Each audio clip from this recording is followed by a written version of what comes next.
I'm Denise. I'm from the Richmond Library, and we do this every so often with Mary, and we love it. So, welcome everyone. Mary Spencer has been a culinary instructor for over 20 years. Her professional cooking career began when she donated charitable auction dinners and cooking classes to the downtown Detroit YMCA and the Northville Parks and Recreation. These dinners were a tremendous success and encouraged Mary to become a professional culinary instructor. By way of background, Mary learned to cook from attending some 200 cooking seminars from acclaimed chefs, including Jacques Pepin, Milos Chikla, and Nicholas Malgiri. She has taught cooking classes at a number of Metro Detroit cooking equipment stores, including Kitchen Glamour, Kitchen Witch, Scotty's Kitchen, and ABC Warehouse. She is presently the owner of Taste, a Cook's Place, LLC, a cooking school and cooks resource center situated in Plymouth, Michigan. Mary has conducted numerous classes for corporations, service organizations, and individuals. She has been a guest lecturer at the U of M Sociology Department and Michigan State University. Her class repertoire includes over 1,000 class-tested cooking presentations covering a wide range of topics. Her personal library holds over 5,500 cookbooks. Welcome, Mary. Thank you, everybody. Welcome to my kitchen, everyone. And we're going to be talking tonight about one of my absolute favorite cuisines. I absolutely love New Orleans food. We're doing New Orleans because Mardi Gras comes, rolls around in February. And I just think it's kind of traditional to focus on some New Orleans cooking. So we'll talk about, as we go along, we'll talk about the differences between Cajun and Creole cuisine and all that kind of good stuff and the different dishes that you can make and so forth. Tonight I'm going to make two dishes, two of my absolute favorites. I couldn't make the third, which is gumbo. I love gumbo, but gumbo takes a little while to make. But we'll talk about gumbo because I think that's important. It's a really important part of the cuisine. But we're going to make jambalaya tonight, which is a Cajun dish. It's a Cajun, very, very rustic kind of dish. And a lot of times when you think of jambalaya, people aren't really sure what it is. And it's essentially kind of like a paella or like a risotto. It's a rice-based dish. And basically it's made out to be an entree. And that's kind of how I always approach jambalaya. And I just love it. It's all about the spice. It's all about the way that you cook it. So we're going to make jambalaya first. Then the other thing, I thought it would be fun to do a dessert. And this is a Creole dessert, which is Bananas Foster. And Bananas Foster came into being through the Brennan restaurants. And I think it was at Brennan's breakfast restaurant that they actually invented Bananas Foster. But it's a very, it's a quick, really easy dessert dish. I love it because usually you have the ingredients on hand. Everybody's got a few bananas and some ice cream laying around. So it's a really easy dish to recreate, and I just love it. It's really good. So we're going to start off with our jambalaya, and I'm going to get that cooking because it's going to take a minute, to saute some of these ingredients. But as we go along, I want to kind of talk to you about the cuisine and so forth. So the first thing I'm going to get, I'm doing it in a kind of a shallow saute pan, but you can do it in a Dutch oven, however you want to make it. And I do it. I don't like to do it in a pressure cooker. I'm using some butter. We're going to melt the butter, and I don't like to do it in a crock pot because I don't think that you develop the flavors that you should develop when you're making this dish. Jambalaya is a very it depends on very simple ingredients, but you have to make those ingredients become real flavorful. And in that's where it's tricky to make this dish. So I'm going to start off with some ham. And this is just like a smoked ham that I got at the grocery store, and I diced it. So we're going to just saute that ham. You can use a lot of times what they will do is there's a ham in New Orleans called tasso, Tasso, and it is a very highly spiced ham, not necessarily in terms of heat, although it does have some heat, but it is more to add flavor to food than to use it as a ham, in and of itself. So sometimes if I have a little tasso from somewhere else, I'll dice that up and throw it in just to give it a little more flavor. I'm going to throw in my ham diced ham. Okay, and that's gonna go in. And then next I have some sausage, and I'm just using, because it was hard for me to find, I'm using some Eckrich sausage. This is some smoked sausage, although I have used kielbasa before for it. The traditional thing to use is andouille, and andouille is a very typical Cajun kind of sausage, very highly spiced, so you're going to get it and it's going to be pretty spicy. I know that here in this area, Dearborn Ham sells it. So if you have access to Dearborn Ham products, or you could think you could even buy it online. But I think nowadays with places like Amazon and places like that, I think that you can, buy a lot of that this stuff online, the specialty ingredients.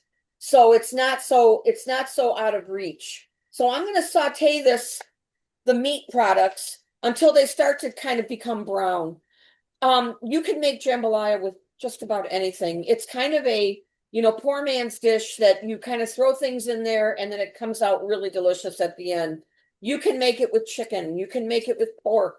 You can make it with shrimp, with seafood, crab. I've had all kinds of jambalayas in my life.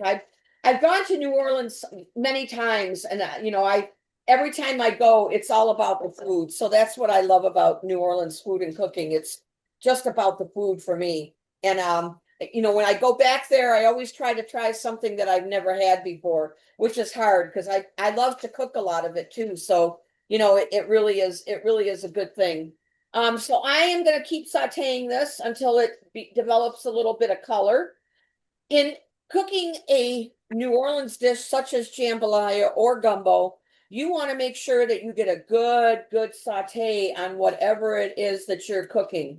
You don't want to throw it in there and just let it kind of get soft. You want to actually get it to be brown. And that's where that really robust flavor comes from in the dish. The next thing I'm going to add to the jambalaya is going to be what they call the Holy Trinity. The Holy Trinity is, in Cajun cooking, it is onion, celery, and green pepper. Don't substitute a red pepper because that is not what a Holy Trinity is. It is the green pepper. By far, that the most important part of cooking a lot of dishes like etouffee or or gumbos or things like that, or any kind of stew that you make in New Orleans cuisine, it will be the Holy Trinity that's going to give it an awful lot of flavor. So I would equate that to, if you're familiar with French cuisine, you would use a mirepoix, and a mirepoix is carrot, celery, and onion.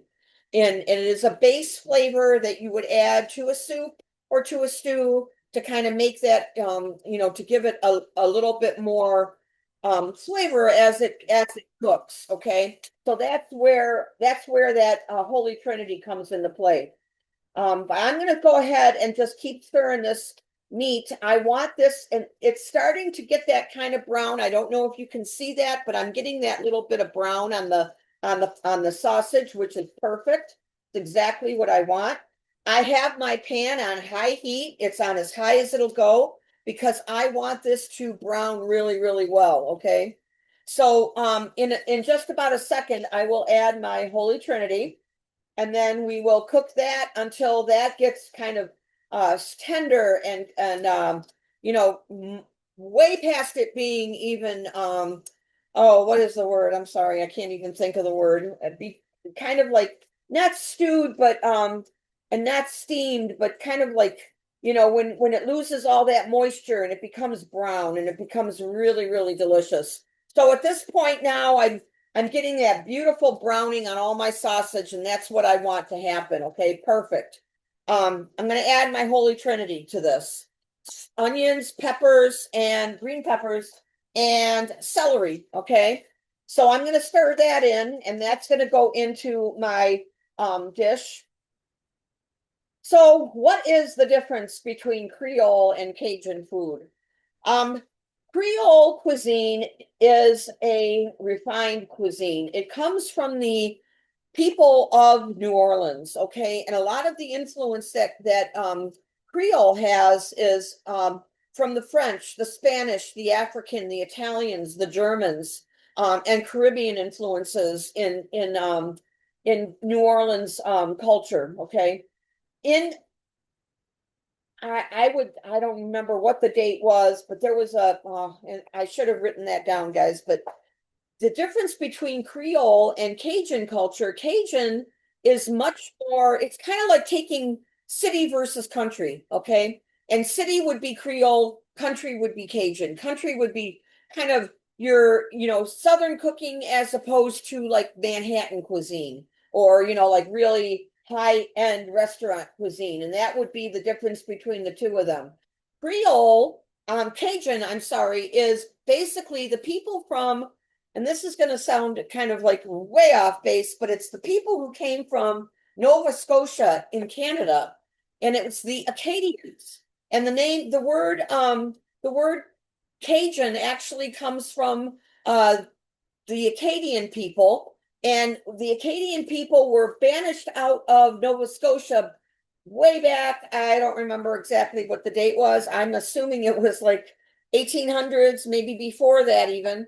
And when the British came in and pushed out the French influence in Canada, okay, and that was the Cajuns or the Acadians all traveled back down to New Orleans and ended up in New Orleans, but they ended up not in the city, they ended up in the bayous. They ended up where people didn't want to live because it was harder to live down in those areas. So I'm talking about swamp living. Like, bayous are essentially the lands where there's a lot of swampiness. And, you're going to find a lot of food down in the bayous, like, like a lot of seafood, shrimp, and alligator and things like that. And so they went down there and they kind of made their life in the bayou area and became known as the Cajuns. Okay. So they have a lot of the French Canadian, influence, and as well as some of the influence of just being a kind of survival cuisine. So when you think about Creole and Cajun, you think about Creole being a much more of an upper kind of, not an upper class, but an upper echelon kind of cuisine where it's more refined. They had more ability to get more ingredients. Okay, so you could buy more things. You could stock your kitchen with more ingredients than you could if you were a Cajun. Okay, so when I'm thinking of Cajun food, I'm thinking of food that is a lot spicier, using peppers. A lot of people think of New Orleans food as being spicy, but it really isn't. And one of the beauties of cooking Cajun or Creole food at home is that you can control the spice. You don't have to put in, a ton of pepper if you don't want to. I love hot sauce, and that's a really big thing down in New Orleans. So hot sauce is one of those things that you can add at the end, and you don't have to, put it in so that everybody has something that's terribly, terribly spicy. When I think of Cajun food, I think of a lot of pork products. I think of crawfish. You're not going to get crawfish too much in Creole, although now they're kind of incorporating that a little more because it's kind of kitschy. You would also do a lot of game, so a lot of rabbit, a lot of things like that are, that they catch, it's not stuff that you buy at the store. And traditionally no tomatoes in Cajun food because tomatoes were not something that were readily available. In Creole food, you're going to find a lot of tomatoes because that was something that was more available to people to buy. They were more, they were perishable. It wasn't something that you could, that grew really well in the swamp. And that's kind of one of the things about that. Okay. I am going to now let this saute for another minute. And then on your recipe that you are going to get for these dishes, we have some spices here.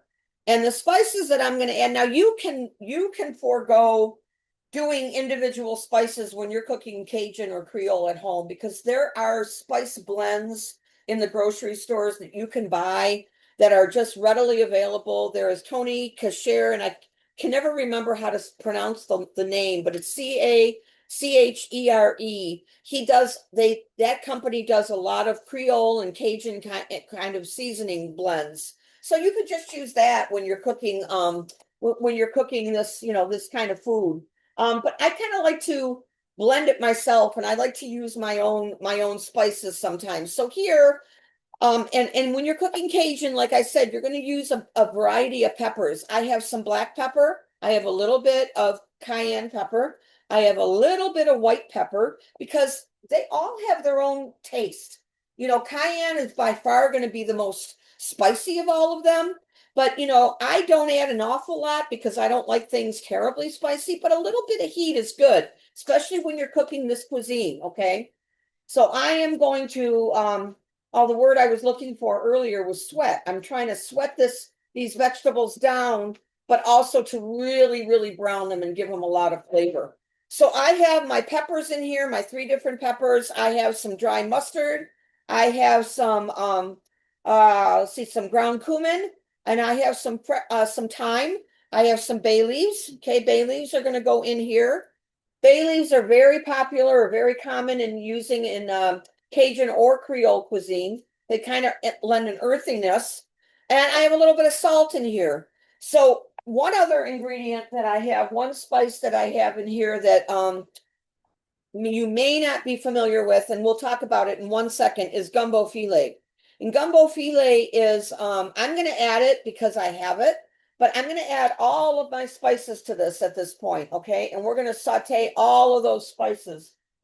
Let them kind of, blend in with all of the other, and be careful when you do that because you've added some pepper now. I may start choking because it'll start billowing up in my throat as we're kind of cooking this, but so be it. It's okay.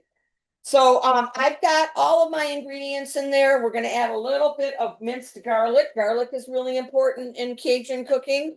And I like to add a healthy amount of it. So you guys know when I add garlic, I like to add a lot of garlic, okay? So now I have that beautiful, what they call fond on the bottom of my pan. And that's awesome because now what I'm going to do is I'm going to add my rice to this. And we're going to kind of saute my rice for a minute. So what I have here now that you can see is my beautiful vegetables and all that meat product that I put in there and sauteed beautifully. Nice and brown, and that's exactly where I want it to be. Developing a lot of flavor, okay? Because if you just lightly saute it, that's not flavor enough, guys. You got to really make it flavorful, okay? Especially when you're cooking Cajun food. All right, so I am going to saute this for 1 more second. We're going to add our rice. Now, in Cajun cooking, it's a little odd because I don't know if you guys are familiar with the rice called converted rice. Typically here, they sell it as Uncle Ben's converted rice. And basically what converted rice is a part cooked rice. So it's been part cooked and then dried. So it doesn't take quite as long to cook when it's, when you're actually using it to cook something. I did not rinse this rice. I want any starch that's in there to be in there. Okay. So the rice is going into my pan. Right. We're going to throw that in. And we're going to saute that really quickly. All right. And let that kind of just saute it and kind of coat that rice with all those flavors that are in that pan. Can you guys see all this? I hope you guys can see what I have here now. All the veggies, all the meat, and then the rice that's added in, okay? So now what I'm going to do is I have some chicken broth, and I have about 4 cups of chicken broth because I added 2 cups of rice. So 4 cups of chicken broth will cook my rice hopefully perfectly. We're going to deglaze the bottom of that pan. So I'm going to pour some of that chicken broth in there for now. And we're just going to kind of use my spatula to kind of push all that stuff off the bottom of the pan. Okay, because I mean, you can see the color of that broth. Okay, this is my chicken broth, and this is just a better than bouillon chicken broth. I mean, if you have your own frozen, go for it. It's awesome. But now this as, I don't know if you guys can see this, but that has taken on like a brown tinge to it because all that stuff on the bottom of that pan is now in that sauce, which is absolutely amazing. Okay, that's where you're going to get so much flavor. All right, so I'm going to add the rest of this. All right, and then we're going to let that kind of cook, just like you would cook a pot of rice. Okay, but this will not take quite as long again because of the converted rice. Okay, so let that kind of cook. I'm going to make sure, I just want to make sure that all that stuff is pushed off the bottom of my pan. All right, good. All right, so let's talk for just a minute about filet gumbo. This is filet gumbo, and what it is the crushed up leaves of the sassafras plant. Okay, kind of looks like ground cumin, actually. You guys can see that. It has a beautiful aroma. It's hard to describe. I love it. It adds flavor as well as a thickening agent. It's a thickening agent. So when you use this, it will aid in thickening things. So if you make a gumbo, so what is a gumbo? A gumbo is, some people call it a soup, some people call it a stew. I kind of think of it as both. When you make a gumbo, you typically serve it with rice. So, some people think of it that being a stew. I kind of think of it being more like a soup, and then added rice to it afterwards. But three ways to make a gumbo, to thicken a gumbo, and there's a million recipes out there how to make a gumbo. One of them is to use okra. Okay, okra is traditional in a gumbo. The word okra actually means gumbo in an in an African language, and I'm not sure which language it was. Remember, there's a lot of African influence in New Orleans cuisine. Um, so okra is traditionally used because it is a thickener. If you've ever used okra, some people don't like it because it has that kind of that gelatin taste to it, which is some people are put off by it. I like that, and I do make my gumbo is made with okra. The other way to make gumbo is to use a roux. What is a roux? A roux is kind of a French thing where you would take butter or oil and flour in before you actually start cooking your gumbo. You get the oil hot in the pan, you would add flour to it, and then you would stir that. And typically you would use a roux when you're making a sauce for mac and cheese. You would use a roux to make that kind of that milky bechamel sauce, a white sauce. But in a roux for mac and cheese, you essentially just cook that for like half a minute so that the raw taste of the flour goes away. In making a gumbo or any other Cajun or Creole dish that depends on a roux as a thickener, you would darken that roux. So you would cook that slowly until that flour and that oil or butter, whatever you used, becomes almost like a mahogany color. It becomes very, very deep and very, very rich, and it takes on a flavor of its own. So making a roux is kind of an art. Sometimes it takes 15-20 minutes to make the roux on its own. I love doing it that way, but again, making a gumbo can be really kind of time consuming, but I love the end result. The other way to thicken a gumbo would be to use filet gumbo. And a lot of times when you're adding filet gumbo, you want to add it at the end because it thickens things at the end, and it also adds a beautiful kind of aromatic flavor and kind of scent to it too. So it is a beautiful herb to add to dishes. One of the things when you're making, so here's one of the differences between Cajun and Creole cuisine. When you're making a roux in Creole cuisine, you use butter. When you make it in Cajun cuisine, you use oil. Okay, so two totally different, thought processes because, you're talking about a little more wealthy cuisine as opposed to a little bit more, everyman kind of cuisine. Okay. So I'm going to take this this jambalaya right now, and I'm just going to move it to another burner because this burner is a little quicker. And I'm going to start our bananas Foster on this burner here. Okay. So we're going to start working on our bananas Foster. All right. And if you guys have questions, I think Denise mentioned it, but go ahead and, you can interrupt me and I'll try to answer your questions, guys. But this is starting to absorb, that rice is starting to absorb all that beautiful broth, all that beautiful flavor. So I'm gonna let that keep cooking, okay? And so let's do our bananas Foster. And when you talk about bananas Foster, it's one of those dishes where kind of like Caesar salad, where another one is fettuccine Alfredo. Some celebrity came into the restaurant and they didn't have anything to serve, so the chef went in the back and pulled out some bananas and some brown sugar and some rum and decided to make bananas Foster, and that dessert has become world renowned, and everybody wants to have it. So first thing I'm going to do is we're going to cut our bananas, okay? And I have my bananas here. I'm just using I had 4 bananas, but my grandson ate one this afternoon, guys. So yeah, well, that's all right. His portion of bananas Foster will, he already ate that, so it's all good. But I'm just going to go ahead and cut our bananas. Bananas are one of those fruits that you really can't cut until right before you use it because it will start to turn brown and kind of nasty. So I always wait until the last minute, but we'll do this real quick. I'm going to get my pan nice and hot.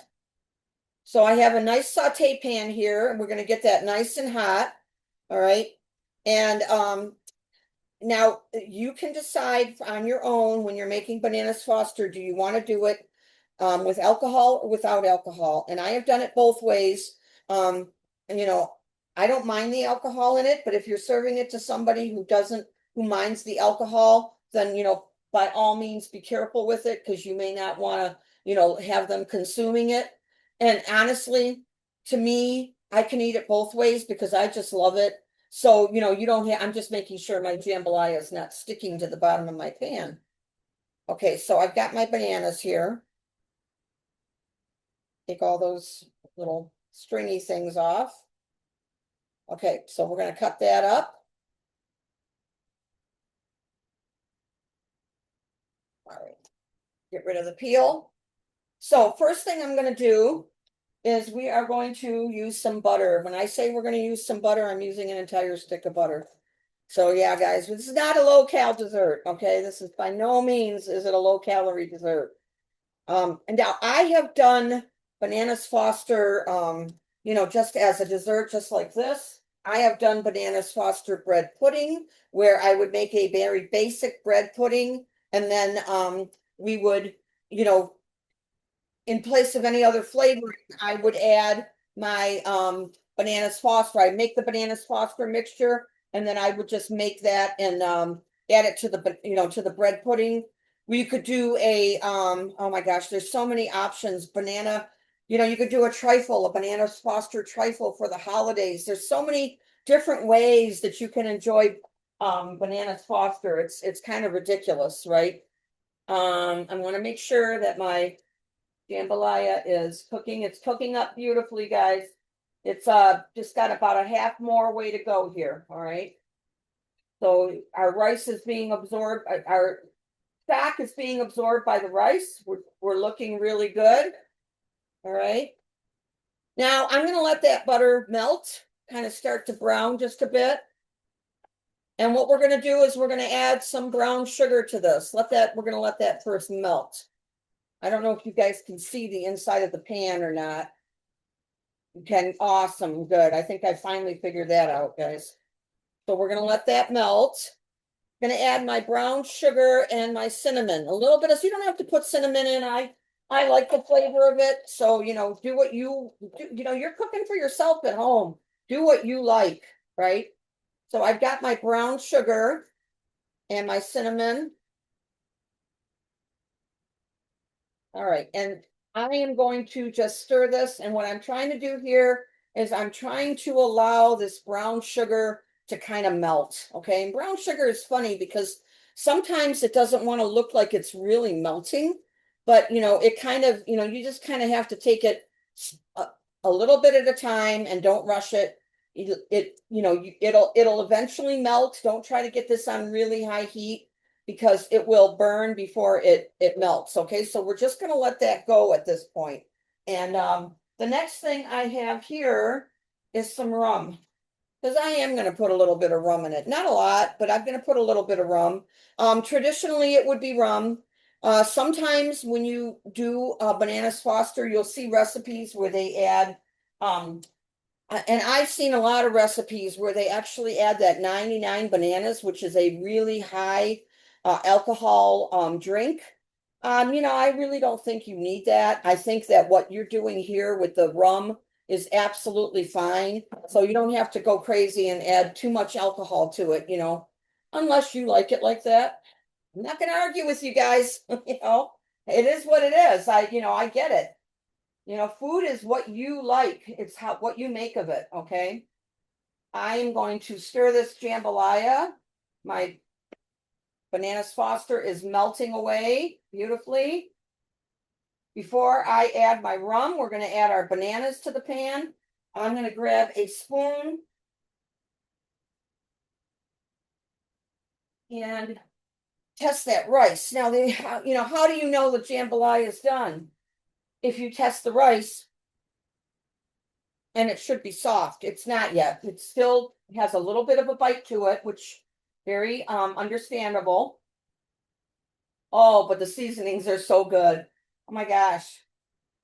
And your recipe calls for the gumbo, for the jambalaya, your recipe calls for like, I don't know, I think it said whole teaspoon of oh, let me see how much it said a whole teaspoon of cayenne pepper.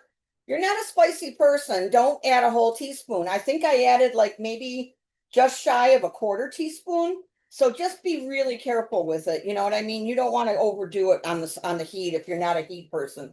I'm adding my bananas. All right, we're gonna now be careful adding the bananas because now, bananas, they are a tender fruit. You add them, you may end up, and we get a little bit of flame there, okay? So there is our little bit of flame, and that will go away, hopefully, within the next few seconds. And that is just our, oops, oh my gosh, sorry guys, sorry. I have to go away and get this.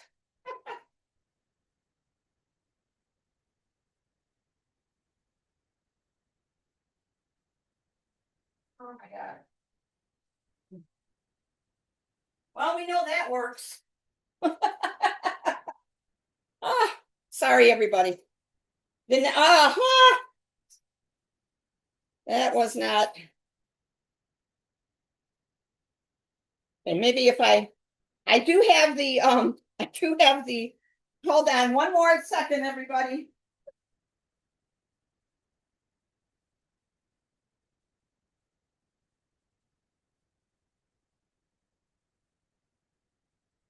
All right. When you're designing your kitchen at home, make sure that you put your smoke detector a little bit farther away from the actual cooking part of your kitchen because honestly, guys, cooking like something like that should not set it off. I get it. It probably is for safety reasons, not a bad idea, but all right. So my jambalaya is cooking beautifully. I am going to turn my heat down on the jambalaya a bit.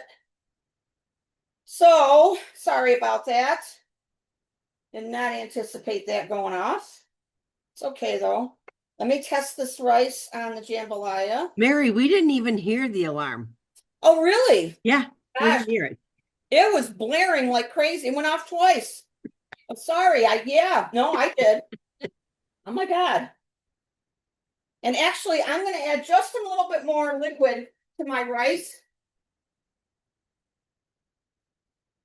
Just because I had the heat on a little bit high when I had the rice, the smoke detector thing go off. And it was just, making it absorb it too fast for me.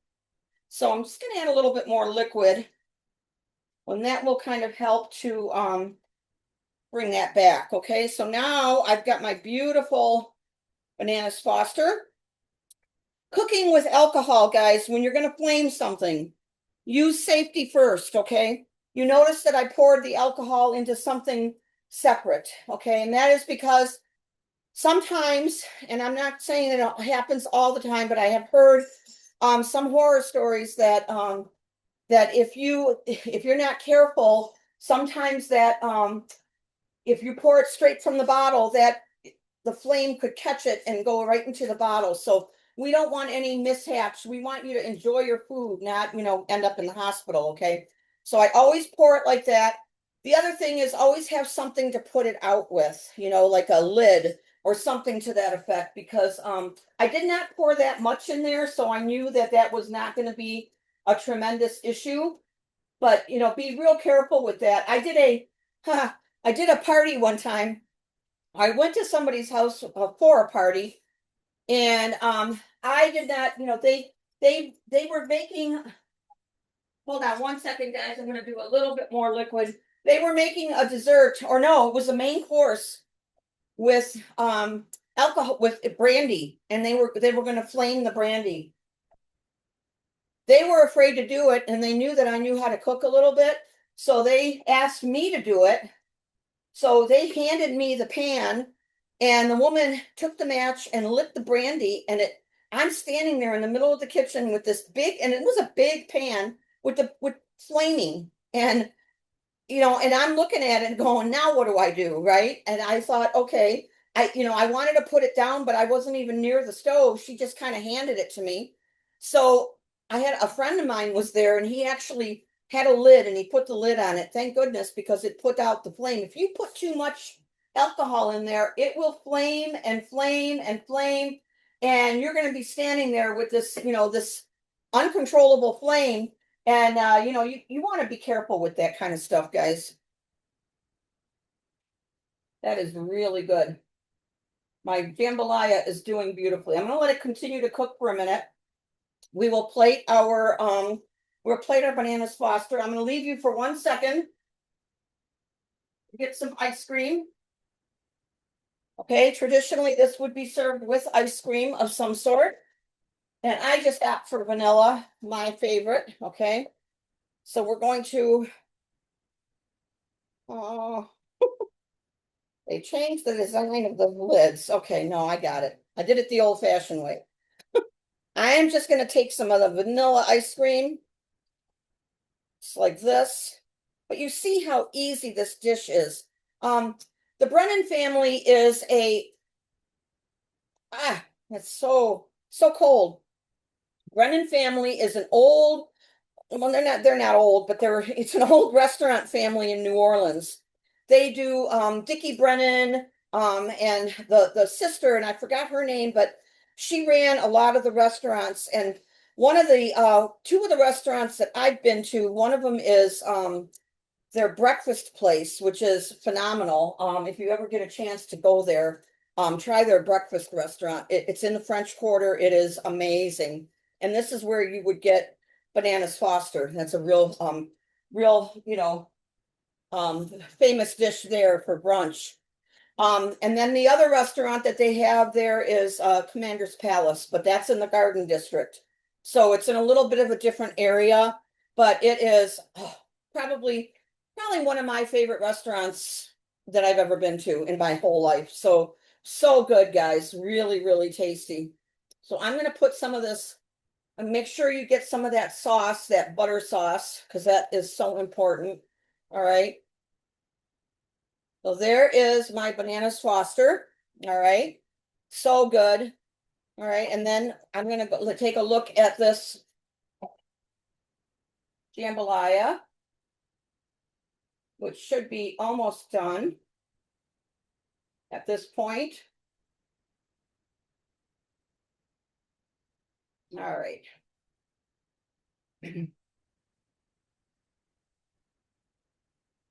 Taste it again. We're there, guys. We're there. I just want my rice to be nice and soft. That's all I'm looking for. All right. So we're going to take some of that, and I will serve that up as well. I'm going to turn the heat off on everything. So I don't have my smoke detector going off again. I can't believe you guys didn't hear it. Oh my gosh. Well, that's a good thing because my dogs all heard it and they're in the kitchen because they're scared to death. So that's what I have that problem. They get so scared when they hear that. It's kind of funny. All right, so here is my jambalaya. All right, there we go.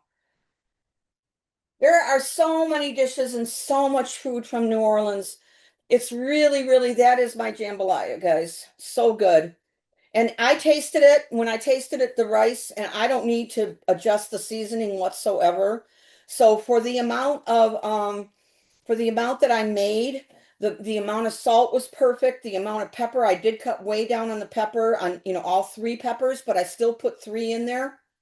If you only have black pepper, maybe some cayenne. Don't worry about the white pepper. Don't go crazy looking for ingredients. You can make do. Okay, so it's not a big deal. Yeah, so, but basically that seasoning blend is absolutely perfect for what I made here. So it works. It works really well. Okay. Let me think if I have anything else I want to talk about here with Creole and Cajun food. So when I talk about um, Creole food. A lot of the restaurants in the French Quarter do a lot of Creole cooking because the French Quarter is the city, and Creole cooking is the city kind of food. So you'll get restaurants like Antoine's, and I think Antoine's is the oldest restaurant. I think it opened in I don't know 17 something or 18. I mean, it is old. It is really old, guys. Then there is Arnaud's, and there's oh my gosh, what are some of the other ones? I can't remember the names of them, but yeah, I was doing good for a minute there. But yeah, I mean, there are just so many different restaurants, and a lot of them do serve more Creole cooking. Again, if you want to do Cajun cooking, that would be some restaurants outside of the French Quarter do serve and cook a lot of Cajun cooking. If you ever done a crawfish boil, that is a fun thing. If you ever go to New Orleans and do a crawfish boil, it's kind of similar to a crab boil on the East Coast.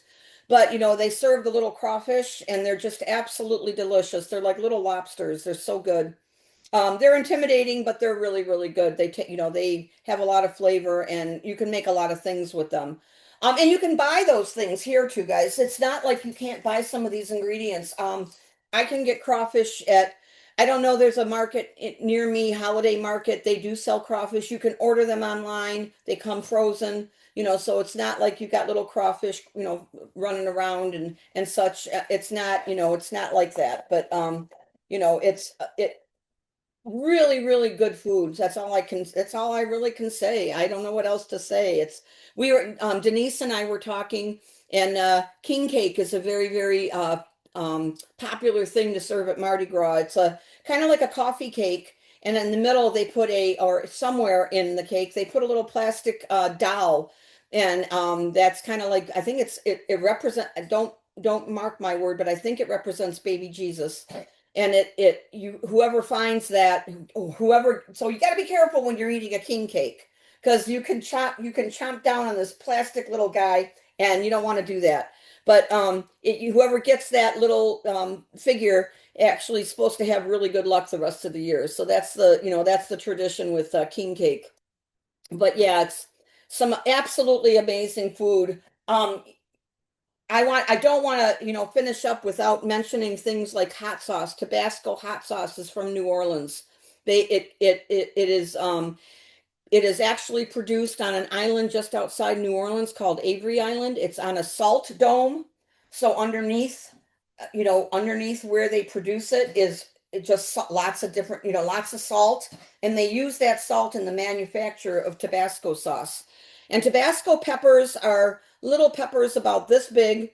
And there's a really funny story. Mr. McElhaney, who was the creator and inventor of Tabasco hot sauce, he was a very big competitor. And there was another hot sauce. I can't remember the name of it. Oh my gosh, I'm sorry. I can't remember the name of the other hot sauce, but it was like their stiff competition.